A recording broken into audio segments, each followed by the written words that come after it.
नमस्कार. दिव्यकथा मराठीच्या आणखीन एका नवीन व्हिडिओमध्ये तुम्हा सर्वांचे मनापासून स्वागत. या व्हिडिओमध्ये आपण संकष्टी चतुर्थीची कथा बघणार आहे. तसे संकष्टी चतुर्थीच्या भरपूर पौराणिक कथा प्रचलित आहेत, पण आपण त्या प्रत्येक संकष्टीला बघणार आहे. त्यामुळे चॅनलला आत्ता सबस्क्राईब करून ठेवा. या व्हिडिओमध्ये आपण बघणार आहे कशा प्रकारे गणपतींनी चंद्राला श्राप दिला व तो श्राप श्रीकृष्णांना भोवला.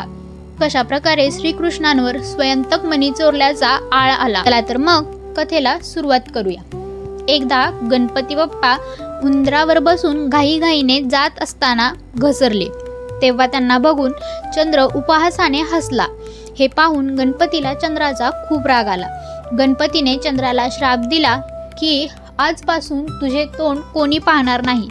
जो कोणी तुझे तोंड पाहिल त्यावर खोटा आळ येईल. चंद्राने माफी मागितली व गणपतींनी त्यांना माफ केले.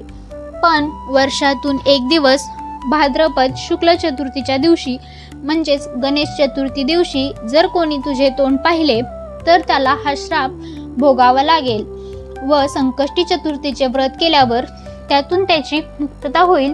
पूर्वी भाद्रपद महिन्याच्या गणेश चतुर्थी दिवशीच गोपाळांसह घरी येत असताना श्रीकृष्णांनी पाण्यात चंद्राचे तोंड पाहिले. त्यामुळे श्रीकृष्णांवर स्वयंतक मणी चोरल्याचा आळ आला. या पाठीमागची कथा आपण पूर्ण जाणून घेऊया. प्राचीन काळी द्वारका नगरीत राजा सत्राजित राज्य करत होता. सत्राजित भगवान सूर्याचा मोठा भक्त होता. त्याच्या भक्तीमुळे सूर्यदेव प्रसन्न झाले.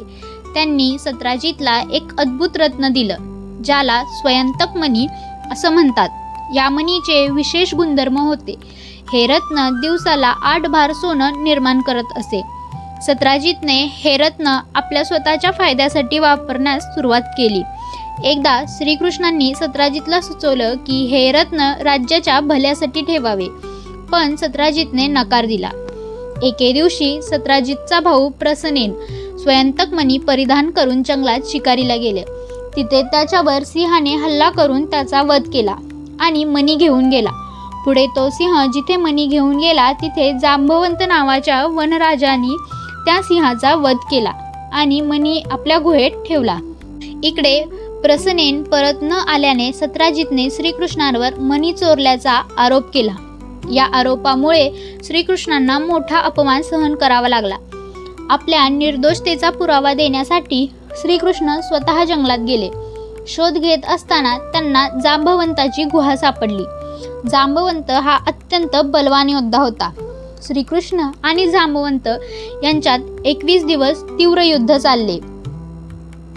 इकडे श्रीकृष्ण परत न आल्यामुळे द्वारकेत यशोदा मातेला त्यांची काळजी वाटू लागली. त्यावेळी एका महर्षींनी त्यांना संकष्टी चतुर्थीचे व्रत करण्यास सांगितले. यशोदा मातांनी मनोभावे संकष्टी चतुर्थीचे व्रत केले. 21 दिवसानंतर जांबवंतांनी श्रीकृष्णांना ओळखलं आणि त्यांना शरण आला. त्याने स्वयंतक मणी परत दिला आणि आपली कन्या जांबवंती हिचा विवाह श्रीकृष्णांशी लावून दिला. श्रीकृष्णाने स्वयंतक मणी सत्राजितकडे परत आणून दिला आणि आपल्या निर्दोषतेचा पुरावा दिला. सत्राजितला आपली चूक उमगली.